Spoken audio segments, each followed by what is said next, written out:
इस वीडियो में मैं आपको एकदम शुरू से पाइथन के बारे में सिर्फ उतनी चीजें बताऊंगा जितना आपको गेम्स, जीयूआई, डेटा साइंस और मशीन लर्निंग करने के काम आएगी। इस वीडियो को देखने के लिए सिर्फ एक चीज चाहिए और वो है आप लोग का ध्यान, क्योंकि ये वीडियो बहुत छोटा है। इस वीडियो को अगर आप लोगों ने पूरा देखा तो मैं आप लोगों को गारंटी दे सकता हूँ कि आपको कभी पाइथन कोड लिखने में प्रॉब्लम नहीं होगी। बट अगर आप लोग पूरा देखें तभी। कोड का लिंक और टाइम स्टैम्प मैं डिस्क्रिप्शन में दे दूंगा। उसके बाद भी अगर कोई जानकारी रह जाएगी तो मैं पिन कमेंट या फिर से डिस्क्रिप्शन अपडेट करके दे दूंगा। चलिए स्टार्ट करते हैं। अपने कंप्यूटर पर पाइथन को रन करने के लिए सबसे पहले आप लोग को उसको इंस्टॉल करना पड़ेगा। उसके लिए आप लोग जाइए क्रोम ब्राउजर में और वहां पर लिखिए पाइथन इंस्टॉल और एंटर मार के python.org वाली लिंक को चुन लीजिए। वहां से जो भी लेटेस्ट वर्जन चल रहा हो पाइथन का उसको डाउनलोड कर लीजिए। इस वीडियो को बनाने टाइम लेटेस्ट वर्जन 3.7 है तो मैं वो डाउनलोड कर रहा हूँ। जैसे ही पाइथन डाउनलोड हो जाए आप लोग उसको खोलकर इंस्टॉल कर लें। इंस्टॉल करते वक्त आप लोग ध्यान रखें कि ये जो ऐड पाइथन 3.7 पाथ का ऑप्शन आ रहा है इसको आप लोग चेक कर दें। उसके बाद इंस्टॉल नाउ पे क्लिक कर दें। इसके बाद आप लोग अपने स्टार्ट बटन पे क्लिक करके सर्च करें IDLE, I repeat IDLE search करें और जो पाइथन 3.7 32 बिट लिख कर आ रहा है इस पर आप लोग क्लिक कर दें। इसके बाद फाइल में क्लिक करके न्यू फाइल में क्लिक करें और यहाँ पर आप लोग अपना पाइथन कोड लिख सकते हैं। कोई भी एक बेसिक चीज जो कि प्रोग्रामिंग लैंग्वेज कर सकती है वो होता है कंसोल पे प्रिंट करना। पाइथन प्रोग्रामिंग में आप लोग किसी भी चीज को प्रिंट करने के लिए लिखते हैं सिंपल सा एक प्रिंट स्टेटमेंट। उसके बाद आप लोग ब्रैकेट खोलते हैं, उसके बाद लिखते हैं हेलो वर्ल्ड। उसके बाद आप लोग ब्रैकेट क्लोज करके अपने कीबोर्ड में F5 की दबाइए और जैसे ही आप लोग F5 की दबाएंगे आप लोग इस प्रोग्राम को सेव करके फाइल को कोई भी नाम देके सेव पर क्लिक करके इसको रन कर सकते हैं। आप लोग देखिए यहाँ पर मेरी स्क्रीन पर हेलो वर्ल्ड लिख कर आया है, जिसका मतलब है कि मेरा ये जो प्रोग्राम है वो रन हो चुका है। मैं जो कुछ भी यहाँ पर लिखूंगा वो मेरा यहाँ पर शो करेगा। जैसे देखिए आप मैं F5 दबाता हूँ तो यहाँ पर मेरा हेलो वर्ल्ड शो कर रहा है। अब हम लोग बात करेंगे मॉड्यूल्स की, जिसका मतलब बना बनाया कोड जो कि किसी दूसरे ने आपके लिए लिखा हुआ और आप लोग उसको इंपोर्ट करके यूज कर सकते हैं। मॉड्यूल्स को यूज करने के लिए आप लोग को अपने स्टार्ट बटन पर राइट क्लिक करना होगा और फिर पावर शेल या कमांड प्रॉम्प्ट जो भी ऑप्शन आ रहा है उसको सेलेक्ट करना होगा और सेलेक्ट करने के बाद आप लोग पिप इंस्टॉल करके मॉड्यूल का नाम लिख सकते हैं। यहाँ पर मैं सिंपल सा मॉड्यूल इंस्टॉल करूंगा जिसका नाम है फ्लास्क। मैं यहाँ पर लिखूंगा पिप इंस्टॉल फ्लास्क और एंटर मार दूंगा। पिप इंस्टॉल कोई भी मॉड्यूल लिखने से हमारा मॉड्यूल इंस्टॉल हो जाता है और उसकी सारी डिपेंडेंसीज भी इंस्टॉल हो जाती हैं, जैसे कि आप लोग अभी अपनी स्क्रीन पर देख सकते हैं। मैं पावर शेल को बंद कर दूंगा और आप लोग को अब एक मॉड्यूल यूज करके दिखाऊंगा जिसका नाम है मैथ। पाइथन में कुछ मॉड्यूल ऑलरेडी बिल्ट इन होते हैं और कुछ मॉड्यूल्स को पिप इंस्टॉल से इंस्टॉल करना पड़ता है, जैसे कि मैंने आप लोग को अभी दिखाया। अभी मैं एक बिल्ट इन मॉड्यूल को यूज करूंगा जिसका नाम है मैथ।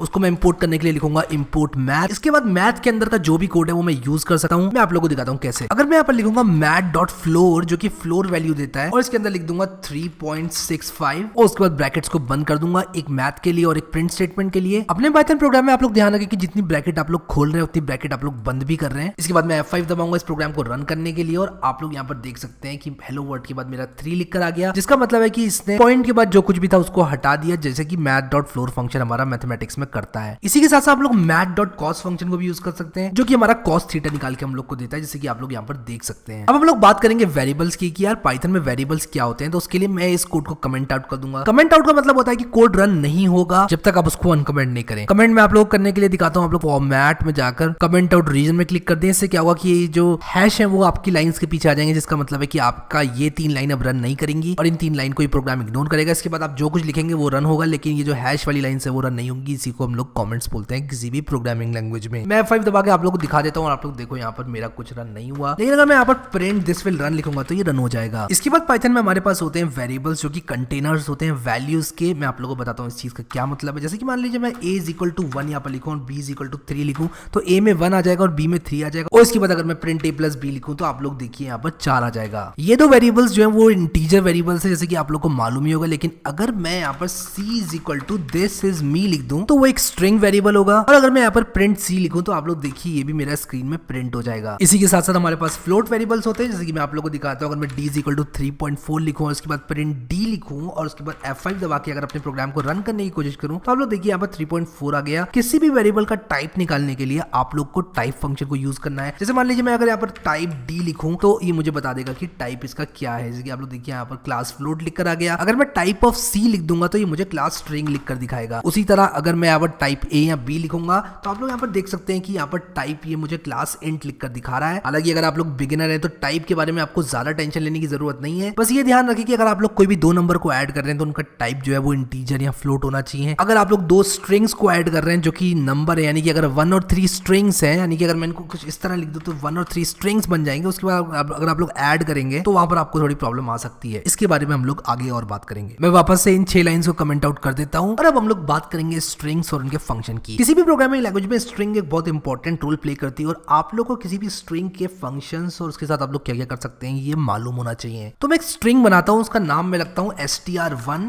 और मैं यहाँ पर लिखता हूं this is my first Python string. अब अगर मैं यहाँ पर प्रिंट str1 लिखूंगा तो ऑब्वियसली बात है जो मेरी स्ट्रिंग है वो प्रिंट हो जाएगी। किसी भी स्ट्रिंग के साथ एक मेन ऑपरेशन होता है कि उसके पहले लेटर को कैपिटलाइज करना है। इसके लिए पाइथन में एक फंक्शन होता है जिसका नाम है कैपिटलाइज। F5 दबा के रन करते हैं और देखते हैं कि क्या प्रिंट होता है। जैसे कि आप लोग देख सकते हैं यहाँ पर टी ने कैपिटल कर दिया और यही कैपिटलाइज फंक्शन करता है। इसी के साथ साथ हमारे पास स्ट्रिंग में बहुत सारे फंक्शन होते हैं, उनमें से कुछ है फाइंड जो कि फाइंड करता है स्ट्रिंग के अंदर कोई भी सब स्ट्रिंग। जैसे कि अगर मैं यहाँ पर दिस लिख दूं और उसके बाद इसको प्रिंट करूं तो आप लोग देखिए यहाँ पर 0 प्रिंट हो जाएगा, यानी कि 0th इंडेक्स में मेरा दिस है। पाइथन में इंडेक्स 0 से स्टार्ट होती है, 0 से काउंट करना ये स्टार्ट करता है 0 1 2 3 4 और दिस मेरा 0th इंडेक्स पर है, जैसे कि आप लोग यहाँ पर देख सकते हैं। एक और फंक्शन स्ट्रिंग में हमारे पास होता है अपर और लोअर। अगर मैं यहाँ पर इसको अपर इस तरह लिख दूं और उसके बाद प्रोग्राम को रन करूं तो आप लोग देख सकते हैं ये सारी की सारी स्ट्रिंग को कैपिटलाइज कर देगा। उसी के साथ साथ अगर मैं यहाँ पर लोअर लिख दूं तो आप लोग देखिए यहाँ पर ये स्ट्रिंग को स्मॉल केस में प्रिंट कर देगा। स्ट्रिंग के और भी बहुत सारे फंक्शन होते हैं जिनको आप गूगल सर्च करके देख सकते हैं और एक एक करके उनको अपने आप रन करके देख सकते हैं। उसके बाद आप लोग को उन फंक्शंस की और भी अच्छी अंडरस्टैंडिंग हो जाएगी। अब हम लोग मूव करेंगे लिस्ट की तरफ और मैं इस कोड को वापस से कमेंट आउट कर दूंगा। अगर आप लोग को अब भी नहीं पता कि कमेंट आउट क्या होता है तो कमेंट आउट सिर्फ इतना होता है कि जो भी आपका कोड कमेंट आउट है वो रन नहीं होगा, उसको जो मेरा पाइथन इंटरप्रेटर है वो इग्नोर करेगा। चलो बात करते हैं लिस्ट के बारे में, जो कि एक बहुत इंपॉर्टेंट टॉपिक है। लिस्ट कुछ नहीं होता है, बस एक कंटेनर होता है वेरिएबल्स का। उस लिस्ट के अंदर मैं कोई दूसरी लिस्ट डाल सकता हूँ, उस लिस्ट के अंदर मैं इंटीजर डाल सकता हूँ, उस लिस्ट के अंदर मैं स्ट्रिंग भी डाल सकता हूँ। जैसे मान लीजिए मैं आइटम्स नाम की लिस्ट बनाऊं तो उसके लिए मुझे एक स्क्वायर ब्रैकेट खोलना पड़ेगा और उसके बाद स्क्वायर ब्रैकेट के अंदर मुझे कुछ आइटम्स डालने होंगे। मान लीजिए मैं 1 2 3 डाल देता हूँ और उसके बाद मैं स्क्वायर ब्रैकेट को बंद कर देता हूँ। उसके बाद अगर मैं यहाँ पर प्रिंट आइटम्स लिखूंगा और इसको रन करूंगा तो आप लोग देखिए यहाँ पर 1 2 3 प्रिंट हो गया है। ये 1 2 3 कोई आम 1 2 3 नहीं है, ये इस लिस्ट से आ रहा है। जिस तरह मैंने आप लोगों को टाइप ऑफ ए प्रिंट करके दिखाया था उसी तरह अगर मैं आप लोगों को टाइप ऑफ आइटम प्रिंट करके दिखाऊं और प्रोग्राम को रन करूं तो आप लोग देखिए यहाँ पर मुझे एक क्लास लिस्ट बता रहे हैं, जिसका मतलब कि एक लिस्ट है। लिस्ट के अंदर जरूरी नहीं है कि सारे एलिमेंट सेम हो, उसके अंदर एक इंटीजर 2 स्ट्रिंग, 2 इंटीजर 1 स्ट्रिंग या फिर 2 इंटीजर एक लिस्ट भी हो सकती है। मैं आप लोग को दिखाता हूँ। अगर मैं यहाँ पर हैरी लिख दूं और उसके बाद इसको प्रिंट करूं तो आप लोग देखिए यहाँ पर इसकी क्लास लिस्ट ही रहती है। अगर मैं यहाँ से टाइप हटाकर इन आइटम्स को प्रिंट करूं तो आप लोग यहाँ पर देखिए प्रिंट कर देगा लिस्ट, जिसका पहला एलिमेंट है हैरी, दूसरा 2 और तीसरा 3। अगर आप लोग किसी दूसरी प्रोग्रामिंग लैंग्वेज से आ रहे हैं तो लिस्ट यहाँ पर ऑलमोस्ट एरे की तरह काम करती है। हालांकि ये एरे से बहुत ज्यादा पावरफुल होती है, इसलिए पाइथन प्रोग्रामिंग लैंग्वेज एक बहुत अच्छी प्रोग्रामिंग लैंग्वेज मानी जाती है बिगिनर्स के लिए। यहाँ पर अगर मैं आइटम्स की पहली वैल्यू को चेंज करना चाहूँ तो मैं यहाँ पर लिख सकता हूँ item 0 is equal to Manish और उसके बाद मैं अगर यहाँ पर प्रिंट कर दूं आइटम्स और F5 दबा के रन करूँ तो आप लोग देखिए यहाँ पर मेरा जो पहला एलिमेंट है इसका मनीष हो गया है। उसी तरह अगर मैं इसके दूसरे एलिमेंट को चेंज करना चाहता हूँ तो मुझे 1 लिखना पड़ेगा। गिनती यहाँ से 0 से स्टार्ट होती है, इस बात का आप लोग ध्यान रखें, इसलिए दूसरे एलिमेंट को चेंज करने के लिए मैं 1 इंडेक्स को यूज कर रहा हूँ। F5 दबा के इसको रन करूंगा, आप लोग देखिए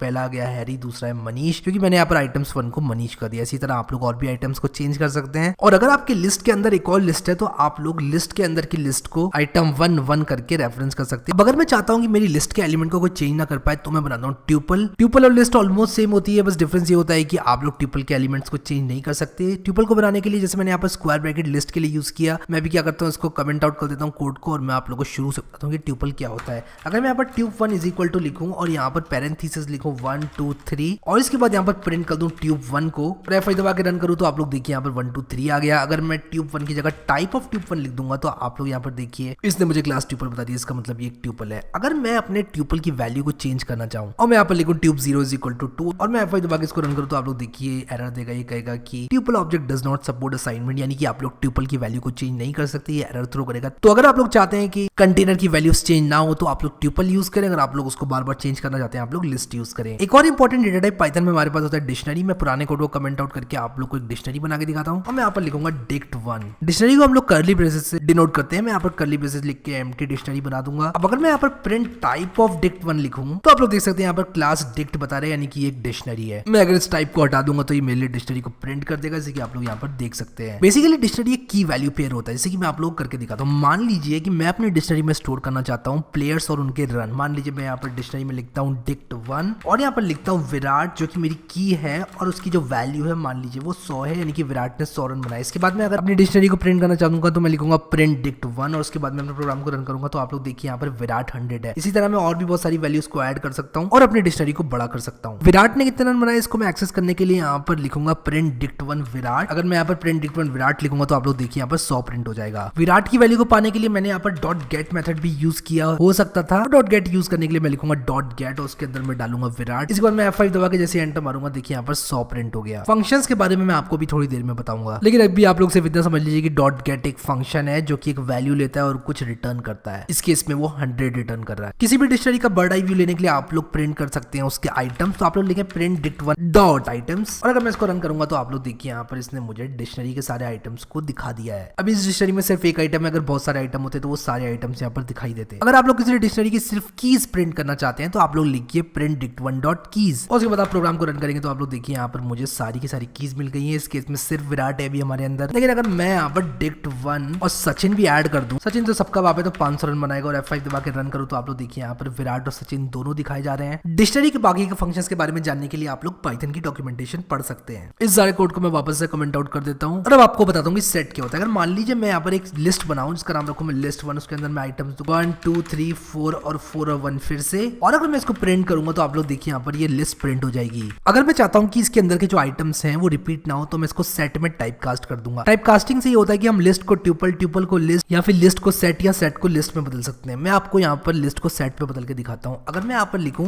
s1 is equal to set of list 1, तो मेरा s1 एक सेट है, और मैं अगर इस सेट को प्रिंट करूंगा तो आप लोग यहाँ पर देखिए यहाँ पर जितने भी रिपीटेड आइटम्स थे वो रिमूव हो जाएंगे। सेट के बारे में और जानने के लिए आप लोग गूगल पे सर्च कर लेना सेट डेटा टाइप पाइथन, और उसके बारे में आप लोग और वहां से पढ़ लेना। इस कोड को वापस से मैं कमेंट आउट कर देता हूँ और आप लोग बात करते हैं ऑपरेटर्स के बारे में। अगर मैं लिखूं a इज इक्वल टू 5 और b इज इक्वल टू 10 और मैं प्रिंट करूं a प्लस b, तो इस प्रोग्राम को रन करने पर मुझे यहाँ पर मिलता है 15। लेकिन अगर मैं यहाँ पर c is equal to Harry लिख देता हूँ जो कि एक स्ट्रिंग है क्योंकि मैंने डबल कोट्स यूज किए हुए हैं, और मैं यहाँ पर a plus b plus c लिखता हूँ, तो आप लोग देखिए यहाँ पर एरर आ रहा है, कह रहा है कि आप लोग इंटीजर को स्ट्रिंग में नहीं जोड़ सकते। लेकिन अगर मान लीजिए मेरा मतलब था 5 10 और हैरी, यानी कि मैं चाहता हूँ कि ये तीनों चीजें कॉन्कैटिनेट कर जाएं, तो मैं a और b को भी स्ट्रिंग में टाइप कास्ट कर दूंगा, यानी कि इंटीजर से स्ट्रिंग में बदल दूंगा। उसके लिए मैं यहाँ पर लिखूंगा str कुछ इस तरह से, और उसके बाद F5 दबा के रन करूंगा तो आप लोग देखिए यहाँ पर 510 हैरी यहाँ पर आ गया है। अगर मैं प्रिंट स्टेटमेंट के अंदर लिखूं 10 - 5 इज 10 - 5 और मैं F5 दबा कर एंटर मारूं तो आप लोग यहाँ पर देखिए 10 - 5 इज 5 आ रहा है, यानी कि मैं प्रिंट स्टेटमेंट के अंदर दो चीजें भी प्रिंट कर सकता हूँ कॉमा लगा के। इस बात का आप लोग ध्यान रखें। उसी तरह मैं अगर और ऑपरेटर्स यूज करना चाहूँ तो मैं कुछ इस तरह कर सकता हूँ। F5 दबा के इसको रन करूंगा तो आप लोग देखिए यहाँ पर ये सब कुछ प्रिंट हो गया, जो कि आप लोग समझ सकते हैं क्या है। यहाँ पर आप लोग ध्यान दें कि 10 डिवाइडेड बाय 5 यहाँ पर जो आ रहा है वो फ्लोटिंग पॉइंट नंबर आ रहा है, और अगर आप लोग इसको इंटीजर में कन्वर्ट करना चाहते हैं तो आप लोग इंट से इसको टाइप कास्ट कर सकते हैं, जैसे कि मैंने यहाँ पर स्ट्रिंग में किया हुआ है a को। मैं इस कोड को वापस से कमेंट आउट कर दूंगा। अगर आप लोग यूजर से पाइथन में इनपुट लेना चाहते हैं तो आप लोग को लिखना पड़ेगा वेरिएबल का नाम, मान लीजिए मैं var लिखता हूँ, उसके बाद आप लोग को लिखना पड़ेगा इनपुट। वेरिएबल के अंदर ये जो इनपुट आएगा वो एक स्ट्रिंग होगी, इसलिए अगर आप लोग नंबर के साथ काम कर रहे हैं तो आप लोग इस वेरिएबल को इंटीजर में टाइप कास्ट कर लीजिए। उसके लिए मैं लिखूंगा var is equal to int input. तो इनपुट फंक्शन से हमारे पास इनपुट आएगा और जो int है उससे हमारा इंटीजर में टाइप कास्ट हो जाएगा। यहाँ पर मैं इसको प्रिंट करता हूँ, इस प्रोग्राम को रन करता हूँ। अगर मैं यहाँ पर 4 लिखूं तो आप लोग देखिए यहाँ पर 4 प्रिंट हो गया, इसका मतलब var में हमारा 4 स्टोर हो गया। अब मैं आपसे बात करूंगा कंडीशनल की। मान लीजिए मैं चेक करना चाहता हूँ कि जो यूजर ने इनपुट किया वो वेरिएबल 4 से बड़ा है या छोटा है, तो मैं इफ स्टेटमेंट का यूज करूंगा। मैं यहाँ पर लिखूंगा if var is greater than 4 print variable is greater. इसको रन करके आप लोग को दिखाता हूँ। तो अगर मैं यहाँ पर 6 दबा के एंटर मारूंगा तो आप लोग देखिए कह रहा है वेरिएबल इज ग्रेटर। अब अगर मान लीजिए मैं चाहता हूँ कि अगर ये ग्रेटर नहीं है तो ये बोले कि वेरिएबल इज नॉट ग्रेटर, तो मैं एल्स स्टेटमेंट का यूज करूंगा। कोलन लगा के एंटर मार के जो मैंने स्पेसेस यहाँ पे दिए इसको कहते हैं इंडेंटेशन। हम इंडेंटेशन इसलिए यूज करते हैं क्योंकि हम जावास्क्रिप्ट सी या सी प्लस प्लस की तरह करली ब्रेसेस यहाँ पर यूज नहीं करते हैं। इंडेंटेशन हमको ये बताता है कि हम लोग इफ स्टेटमेंट के अंदर घुस चुके हैं। एल्स के अंदर ये डाल के मैं इसको रन करता हूँ और आप लोग देखिए अगर मैं 7 यहाँ पर डालूं तो ये कह रहा है वेरिएबल इज ग्रेटर, और अगर 2 डालूं तो ये बोल रहा है variable is not greater. If else के साथ साथ एक एलिफ भी होता है जो हमको एडिशनल कंडीशंस चेक करने में मदद करता है। जैसे मान लीजिए अगर मैं चेक करना चाहता हूँ कि मेरा वेरिएबल अगर 2 है या नहीं, तो मैं यहाँ पर इसको प्रिंट कर सकता हूँ वेरिएबल इज 2, जैसे कि आप लोग यहाँ पर देख सकते हैं मेरा 2 प्रिंट हो चुका है। इस कोड को कमेंट आउट करने के बाद हम देखेंगे कि लूप्स क्या होते हैं। मैं लूप को आपको एक एग्जांपल के साथ समझाता हूँ। मान लीजिए आपको 1 से लेकर 100 तक नंबर्स प्रिंट करने हैं, तो एक तो तरीका हो जाएगा आप लोग 1 से लेकर 100 तक प्रिंट स्टेटमेंट लगा दीजिए, लेकिन उससे आसान तरीका होगा लूप। मैं आप लोग को फॉर लूप यूज करना सिखाता हूँ।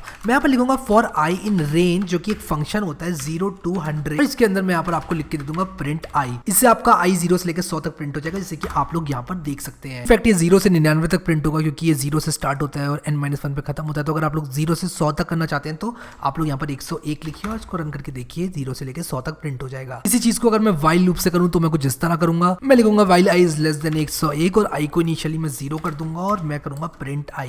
तो अब मैं इसको अगर मैं आपके सामने रन करूं तो आप लोग देखिए यहाँ पर 000 प्रिंट हो रहा है। मुझे i is equal to i+1 भी लिखना पड़ेगा। i is equal to i+1। For loop में i ऑटोमेटिकली अपडेट हो जाता है, while लूप में हमें i मैनुअली अपडेट करना पड़ता है। तो मैं अभी यहाँ पर F5 दबाऊंगा तो आप लोग देखिए 0 से लेकर 100 तक प्रिंट हो जाएगा। इसको वापस से कमेंट आउट करता हूँ और आप लोग को बताता हूँ कि फंक्शंस क्या होते हैं। अगर आप लोगों ने अपने प्रोग्राम में कोई एक काम करने का मन बना लिया है कई बार, जैसे मान लीजिए आप अपने प्रोग्राम में एवरेज निकालना चाहते हैं बहुत बार, तो आप उसके लिए एक फंक्शन लिख सकते हैं। उसके लिए आपको डेफ कीवर्ड का इस्तेमाल करना पड़ेगा और फंक्शन का नाम उसके बाद लिखना पड़ेगा। उसके बाद आप लोग को उसके अंदर वो वेरिएबल्स देने होंगे जो कि वो लेता है। यहाँ पर मैं num1, num2 ले लेता हूँ। मान लीजिए 2 नंबर लेता है, उनका एवरेज निकालता है। इसके बाद मैं लिखूंगा avr is equal to num1 plus num2 upon 2 और इसके बाद मैं रिटर्न कर दूंगा avr। रिटर्न का मतलब होता है कि ये फंक्शन जब भी रन करेगा तो जिस भी वेरिएबल के इक्वल हम इस फंक्शन को रखेंगे वहां पर ये avr वैल्यू आएगी, ये वाली वैल्यू जो भी हमने रिटर्न कीवर्ड के बाद लिखी है। इसको एक बार टेस्ट करते हैं। हैं, अगर मैं यहाँ पर लिखूं प्रिंट एवरेज 3,6 और इसके बाद मैं इसको रन करूं तो आप लोग यहाँ पर देखिए 4.5 आ गया है, यानी कि जितनी चीजें भी मैंने हाईलाइट की हुई है उसमें 4.5 वैल्यू आ गई है। चाहे मैं 4.5 लिखूं या ये एवरेज 3,6 लिखूं, बात बराबर है। इसको कमेंट आउट करते हो और अब आपको बताता हूं कि ट्राई एक्सेप्ट क्या होता है, आप लोग एक्सेप्शंस को किस तरह हैंडल कर सकते हैं। मान लीजिए आपका कोई कोड है जो कि एरर थ्रो कर सकता है और आपको डर लग रहा है कि अगर इसने एरर थ्रो किया तो आपका नीचे का बाकी का प्रोग्राम नहीं चलेगा, और आप लोग सोचते हैं कि अगर ये एरर थ्रो करता है तो इसको स्किप करके प्रोग्राम आगे बढ़ जाए, तो आप लोग ट्राई एक्सेप्ट का यूज करते हैं। उसके लिए आप लोग लिखते हैं ट्राई और कोलन लगाते हैं और एंटर मारते हैं और आप लोग एक इंडेंट लेवल आगे चले जाएंगे। इसके बाद मान लीजिए मैं यहाँ पर लिखता हूँ प्रिंट इंडेक्स। अब मैंने अपने पूरे प्रोग्राम में इंडेक्स को डिफाइन नहीं किया हुआ है तो ये ऑब्वियसली एरर थ्रो करेगा। मैं चाहता हूं कि एरर थ्रो ना करे, जबकि क्या करे, एक्सेप्शन को हैंडल कर ले, यानी कि प्रोग्राम को एग्जिट ना करे। तो मैं लिखूंगा एक्सेप्ट एक्सेप्शन एज ई और उसके बाद उस एक्सेप्शन को प्रिंट कर दूंगा, प्रिंट ई लिखकर। जैसे कि मैं आप लोग इसको रन करके दिखाता हूं, ये अभी एरर थ्रो कर रहा है तो ये क्या करेगा, यहाँ पर इसको प्रिंट कर देगा। मैं आपको फिर से बता दूं, ये एरर नहीं है, ये प्रोग्राम ने जनरेट किया, name index is not defined.